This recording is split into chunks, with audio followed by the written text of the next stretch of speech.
Ce qu'ils lui proposèrent lui parut, à l'entendre, une petite requête. Ne pas renier le Christ, mais simplement changer une chose. Celui qui a posé la question n'était pas un imbécile et savait parfaitement ce qu'il demandait. Cette requête, en apparence anodine, valait bien plus que 1000 interrogatoires. Il a dit non. Et pour ce refus, il a payé un prix que nous pouvons à peine imaginer aujourd'hui, confortablement installé là où nous sommes, jouissant de la liberté que nous tenons pour acquise. Ce récit a été raconté le 3 août en Irlande, à Cobh, dans le couvent bénédictin, devant le public d'une conférence de Catholic Voice. Ce récit a été rapporté par Monseigneur Athanasius Schneider, évêque auxiliaire de l'archidiocèse de Santa Maria à Astana, au Kazakhstan. Il ne l'a pas lu dans un livre, il l'a vu de ses propres yeux. L'information a été relayée par LifeSite News et auparavant par le portail Ad Vaticanum. Mais ce qui fait les gros titres dans le monde catholique, ce n'est pas l'histoire elle-même, c'est une phrase. Nous y reviendrons bientôt. Mais d'abord, il nous faut comprendre où Schneider a vu tout cela de ses propres yeux, car sans ce lieu, son témoignage n'aurait pas la même portée. Kazakhstan soviétique. Une communauté catholique composée en grande partie de déportés, allemands et polonais amenés de force, qui se réunissaient secrètement dans des maisons, sans église et sans liberté. Il y a eu des moments où nous tenions des réunions comme celle-ci, a-t-il déclaré aux personnes présentes. Mais nous devions fermer les fenêtres et les portes, car nous étions surveillés par la police secrète. Et il a ajouté une phrase qui résume parfaitement ces années-là, mieux que n'importe quel livre d'histoire, et nous devions cacher les prêtres. Les prêtres célébraient la messe dans des maisons privées, sous de constantes restrictions et au risque d'être arrêtés. Pas de clocher, pas d'horaire affiché, rien qui puisse être reconnu de l'extérieur comme une église. Dans cette communauté vivait un homme que tout le monde appelait simplement le Père Alexandre. C'était un prêtre comme les autres, du moins c'est l'impression qu'en donnait quiconque le croisait dans la rue ou chez lui.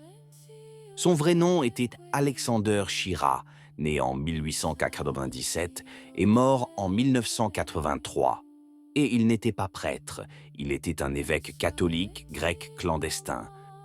C'est à lui que les autorités soviétiques ont fait la proposition par laquelle nous avons commencé, celle qui ouvre cette vidéo. Elles ne lui ont pas demandé de renoncer au christianisme. Elles lui ont simplement demandé de se convertir à l'orthodoxie. Présenté ainsi, cela ressemble presque à une courtoisie, presque à une faveur. Il aurait pu rester chrétien, rester prêtre, continuer à célébrer les sacrements et à entendre les confessions. Il lui suffisait de se séparer de Rome. Il a refusé, a déclaré Schneider au public irlandais. Un seul mot, prononcé avec simplicité, pour une décision qui lui a coûté tout ce qu'il possédait et tout ce qu'il aurait pu avoir. La conséquence, et ce sont encore ces mots, fut l'emprisonnement dans plusieurs camps de concentration appelés goulags. Pas un seul, plusieurs, les uns après les autres. Une fois libéré, il fut assigné à résidence à Karaganda. Et c'est là que commence la partie de cette histoire que presque personne ne connaît. Pour éviter d'être renvoyé dans les camps, il a dû cacher son statut d'évêque à tous pendant des années, chaque jour, y compris aux fidèles les plus proches de lui. Il ne pouvait pas révéler son identité d'évêque, expliqua Schneider, sinon il aurait été renvoyé. Il ne pouvait donc dire qu'une seule chose, « Je suis le père Alexandre ». Entre-temps, la communauté grandissait et à un certain moment, ces catholiques firent quelque chose qui ne se faisait tout simplement pas en Union soviétique. Ils allèrent voir les autorités et demandèrent l'autorisation de construire une église. La réponse des autorités était exactement celle à laquelle on pouvait s'attendre. C'est impossible. Nous vivons dans une société communiste et athée. On ne peut pas construire d'église. Les catholiques allemands locaux utilisèrent donc la seule arme dont ils disposaient. Ils firent savoir que, faute d'autorisation, ils demanderaient l'autorisation d'émigrer en Allemagne.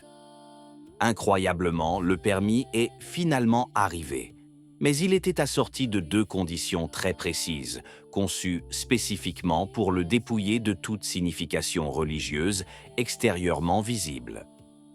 L'église devait ressembler à n'importe quelle autre salle, et sa hauteur était limitée.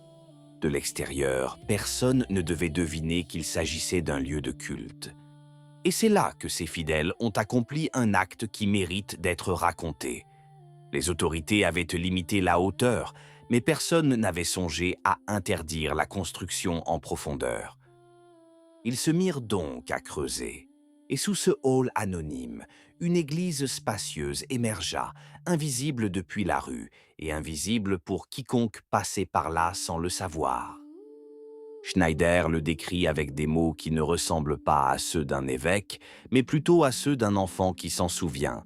Des fresques au plafond, de l'or, des autels latéraux, magnifiques, vraiment, avec tant d'amour.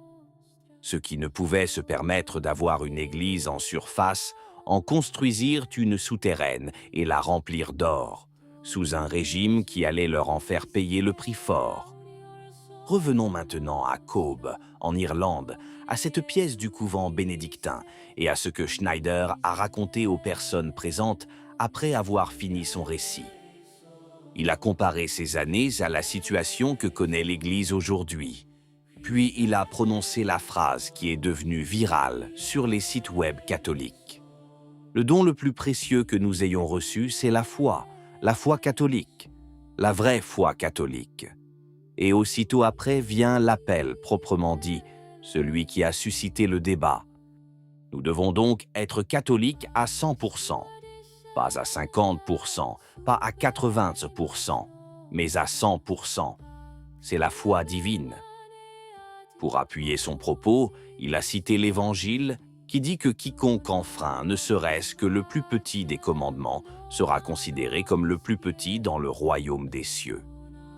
Dit comme ça pourrait paraître banal, le genre de phrase qu'on accepte sans broncher.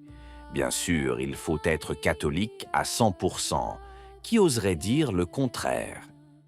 Mais c'est précisément là que l'histoire de Karaganda cesse d'être un récit touchant à écouter et devient quelque chose de beaucoup plus dérangeant.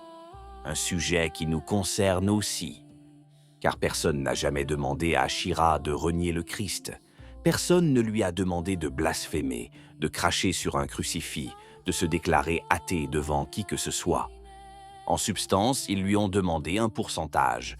Ils lui ont demandé de rester chrétien à 90% et de renoncer aux 10% qui concernaient la communion avec Rome. Les régimes ne demandent presque jamais tout d'un coup, car ils savent qu'ils essuieront un refus. Ils demandent une partie, la plus petite possible, celle qui paraît insignifiante sur le moment. Et ceux qui acceptent n'ont presque jamais l'impression d'avoir trahi quoi que ce soit. Ils ont le sentiment d'avoir sauvé 90% de ce qu'ils possédaient. C'est à ce moment précis que les deux parties de son discours se rejoignent, et c'est pourquoi il a évoqué Karaganda avant de prononcer cette phrase. Car sans ce récit, la phrase resterait une simple figure de style. Avec cette histoire enfouie, la question devient cependant très précise et très inconfortable. Quels sont les 10% qu'on vous demande gentiment d'abandonner aujourd'hui? Cette église clandestine fut enfin achevée et les fidèles se trouvèrent confrontés à un problème imprévu. Ils pensaient qu'il ne restait plus aucun évêque catholique capable de la consacrer. Le 29 juin 1980, le père Alexandre revêtit ses ornements épiscopaux et pour la première fois, tous comprirent qui il était. Les gens se mirent à pleurer. Une dame âgée raconta qu'il y avait eu plus de larmes que d'eau bénite ce jour-là. Qu'en pensez-vous? Si la vidéo vous a plu, laissez un commentaire. Amen. Que Dieu vous bénisse.